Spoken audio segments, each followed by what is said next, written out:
కానీ దాని తర్వాత ఇప్పుడు ఎన్ని సీజన్స్ చూసినా కూడా బయటకొచ్చాక నేను ఫ్రెండ్స్ ఇప్పుడు వరకు అవుతారు, చూడలేదు. కలుస్తూ ఉంటారు. నార్మల్ జనరల్‌గా సీజన్స్ అంతా అయిపోయిన తర్వాత ఆ కంటెస్టెంట్స్ అందరూ బ్యాచెస్‌గా ఫార్మ్ అయిపోయి తర్వాత ఈవెంట్స్‌కో తర్వాత ఏమైనా గెట్ టుగెదర్సో ఏదో ప్లాన్ చేస్తుంటారు. మీ సీజన్ నుంచి అవేం జరగలేదు. ఒకవేళ కలిసినా కూడా కొంతమందే కలుస్తున్నారు. శ్రీరాపాక్ అనే పర్సన్ ఎక్కడ వాళ్ళతో మింగిల్ అవ్వలేకపోతున్నారు ఎందుకు? లేదా నేను నిన్న కూడా ఆషుతో మాట్లాడా. హ్మ్. మనము ఏదన్నా మాట్లాడి ఇప్పుడు మీకు ఇందాక అదే చెప్పా. సోషల్ మీడియాకి పెట్టేసే జనం వేరు. హ్మ్. రియల్‌గా మెయింటైన్ చేసేవాళ్ళు లాంగ్ టర్మ్ ఫ్రెండ్స్ ఉంటారు. ఎప్పుడూ మాట్లాడతా. మీరన్న చైతు ఉన్నాడు. హ్మ్. ఓకే. మహేష్ ఉన్నాడు. తర్వాత అషు నిన్న మాట్లాడా నేను. హ్మ్. అషుతో మాట్లాడతాను నేను. హ్మ్. నేనెందుకు చెప్తున్నా అంటే మనం ఇప్పుడు చాలా మందికి తెలుసా అషు నేను మాట్లాడుకుంటాం లేకపోతే మేమందరం మాట్లాడుకుంటాం. మహేష్ కూడా ఇద్దరం కలిపి ఒక జిమ్ చేస్తాము. ఓకే. హ్మ్. అదెందుకు ఇప్పుడు చైతు ఏదైనా ఉంటే చైతు నాకు ఇద్దరం మాట్లాడుకుంటాము. ఎందుకు మనం బయట ప్రతీది బయట చెప్పేయాల్సిన అవసరం లేదు కదా! మనంటూ ఓన్ లైఫ్ ఒకటి ఉంటుంది గదా! హ్మ్. నువ్వు తుమ్మినా దగ్గినా కూడా సోషల్ మీడియాలో పెట్టాలా? బట్ వన్స్ ఎంటర్‌టైన్‌మెంట్ ఫీల్డ్‌కొచ్చిన తర్వాత మనమంటూ ఆడియన్స్ తెలిస్తేనే కదా! వాళ్ళు కూడా మనతో ఇంటరాక్ట్ అవుతూ ఉంటారు. అంటే ఇప్పుడు కలిసినయన్నీ పెట్టాలని రూల్ లేదని నా వే అది. నేను ఓకే. ప్రతి ఒక్కళ్ళని నేను ఏమంటారు మనం బ్లేమ్ చేయట్లేదు నేను. నాకంత ఇష్టం ఉండదు అంతే. దట్స్ మై పర్సనల్ లైఫ్ అనుకుంటా నేను. హ్మ్. సో, అంటే మీరిప్పటికి క్లోజ్‌గున్న ఆ ఐదుగురు ఎవరు? ఇప్పుడు నేను పేర్లు చెప్పాలి. చైతు, మహేష్ విట్ట, మహేష్ ఉన్నాడు, చైతు ఉన్నాడు, ఐష్ తర్వాత అషు ఉంది. అషు ఉంది. తర్వాత ఇంకో ఇద్దరు మధ్య ఎవరు? మధ్యలో నేను, శ్రవంతి 2, 3 ఈవెంట్లు కూడా చేసాం. శ్రవంతి. హ్మ్. ఆ! తర్వాత ఎక్కువ మాట్లాడేది వీళ్ళే. హ్మ్. ఎక్కువ అంటే నలుగురితో. హ్మ్. హ్మ్. మహేష్ నేను ఎక్కువ జిమ్‌లో కలుస్తాము. హ్మ్. మాట్లాడుకుంటాం. చాలా సేపు మాట్లాడుకుంటాము. హ్మ్. అంతే. సో, మళ్ళీ ఏమన్నా ఛాన్స్ ఉంటే మళ్ళీ ఎళ్తారా బిగ్ బాస్‌కి ఈసారి? తెలీదు. హ్మ్. నో. నోనా? లేకపోతే నో. తెలీదా? నో. ఇంట్రెస్ట్ అయితే లేదు. ఎందుకంటే మనం ఇప్పుడు మూవీస్‌లో చేస్తున్నాను నేను. హ్మ్. ఇప్పుడు నేను తమిళ్‌లో చెన్నై ఎళ్ళాలి. నా పని నాకుంది. Hmm. It's a big for this thing. ఇప్పుడు మనం ఇక్కడ వస్తాము, చేస్తాము, తెలీదు వెళ్ళామా లేకపోతే దానికి ఏంటి అన్నీ నాకు పెద్ద ఫోకస్ పెట్టేంత దాని మీద నేను లేను. నా వర్క్ పరంగా నేను ఐ కమిటెడ్ మూవీస్. నేను మూవీస్ మీదే ఆల్‌మోస్ట్ ఇంకొక హిందీ మూవీ మీద కూడా ప్లానింగ్ ఉంది. హ్మ్. అంటే అది ఉంది నేను వెళ్ళాలి. హ్మ్. సో దట్ నాది థాట్ ఈస్ బిగ్ ఉంది.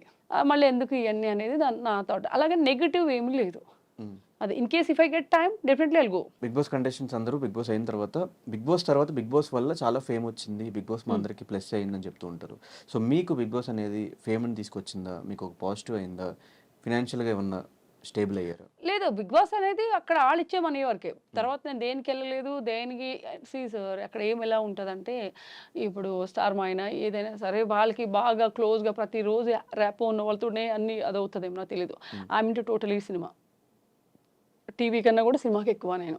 అండ్ దానివల్ల నాకు ముందు ఫేమ్ రాలే. అంతకు ముందే నాకు ఫేమ్ ఉంది.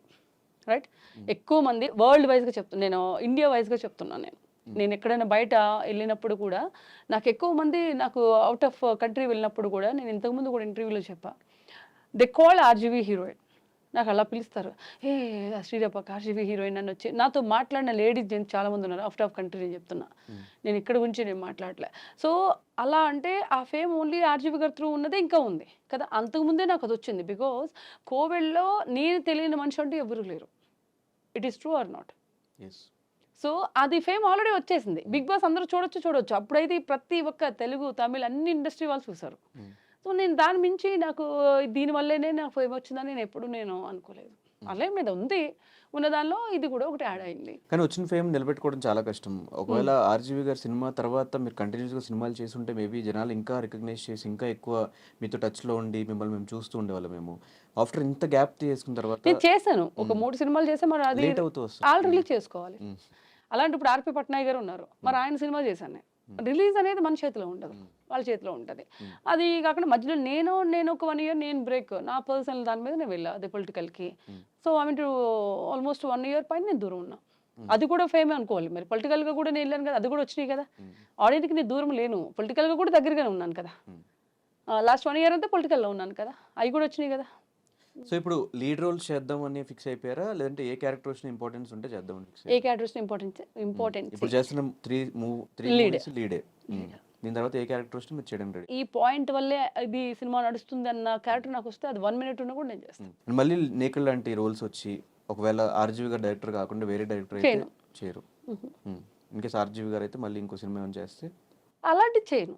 ఇంక అలాంటివి చేయరు. చేయను. దాన్ని పక్కన పెట్టేసినట్టే ఇంక. హ్మ్. హ్మ్. ఒకసారి చేసింది రెండోసారి అవసరం లే. హ్మ్. హ్మ్. ఓకే. సో, కమింగ్ టు 'మరణం' హ్మ్. సో, రిలీజ్ కాబోతుంది. రెడీగా ఉంది. హ్మ్. సో, ఈ ఫిల్మ్ గురించి ఏం చెప్తారు? ఇది ఒక డ్రీమ్ ట్రావెలింగ్. అబౌట్ టు హ్మ్. Dream travelling. సో ఇందులో ఏమంటే 2 వేరియేషన్ ఆఫ్ క్యారెక్టర్ ఉంటుంది నాది. ఒకటి లైక్ ఒక ఫ్రెండ్స్ మధ్య జరిగే స్టోరీలో నా వేరియేషన్ 2 విధాలుగా నేను చూడొచ్చు. Especially climax. సో దట్ ఈ సినిమాలో నేను యాక్టింగ్ బేస్డ్ ఎక్కువ ఉంది. ఎక్కడ ఏమి వల్గారిటీ ఉండదు. తర్వాత అబ్బా! ఈ సినిమా ఎందుకొచ్చా అన్న ఫీలింగ్ ఉండదు. ప్రతి ఒక్కళ్ళు ఎంజాయ్ చేసే ఫిలిం 'మరణం' అంటే. అండ్ నాకు ఎస్పెషల్లీ నేనేంటంటే నాకు యాక్టింగ్ బేస్ ఎక్కువ ఉన్నది. అంటే మాకు టీజర్ చూసినప్పుడు ఒక క్రైమ్ థ్రిల్లర్ లేకపోతే ఒక హారర్ కాన్సెప్ట్, హారర్ ఈ రెండు అర్థం కాలేదు. ఏ జోనర్లో ఇది తీసారు? It's a horror. Crime, horror, thriller. Thriller. Crime అంటే ఇంకా కైండ్ ఆఫ్ హారర్ ఫిల్మ్ ఎలా చూస్తామో అలాగే డిఫరెంట్ జోనర్ అంతే. ఏదో దెయ్యం అయిపోయి ఒక దెయ్యం ఇక్కడ ఉండి నడిపించేది అలా ఉండదు. చాలా క్రైమ్ థ్రిల్లర్స్ కానీ హారర్ సబ్జెక్ట్స్ కానీ చూసాము. వాటికి ఈ 'మరణం' ఫిల్మ్కి వాట్ ఇస్ ద డిఫరెన్స్ మాకు చూపించు. ఇప్పుడు మీకు అదే చెప్పాను కదా, అప్పుడు ఇంతకు ముందు ఏంటంటే ఒక దెయ్యం ఒక దానిలో వెళ్ళిపోయి ఆ ట్రావెల్ చేస్తూ ఉంటుంది. అంటే ఇందులోంచి ఇలాగెళ్ళాలి, ఈ దెయ్యం నడిపిస్తుంది అంటది. ఇది అలా కాదు, అబౌట్ టు డ్రీమ్ ట్రావెలింగ్. నా డ్రీమ్లో మీరు వస్తారు, మీ డ్రీమ్లో నేను వస్తాను, అందులోంచి ట్రావెల్ అయ్యేది. ఓకే, ఇలాంటి డ్రీమ్ ఫిల్మ్ రీసెంట్గా ఏదో సినిమా చూసాను నేను, కన్నప్పన సంథింగ్ ఏదో తమిళ్ ఫిలిం. ఎలా ఉంటుంది? సేమ్ ఇలాగే డ్రీమ్లో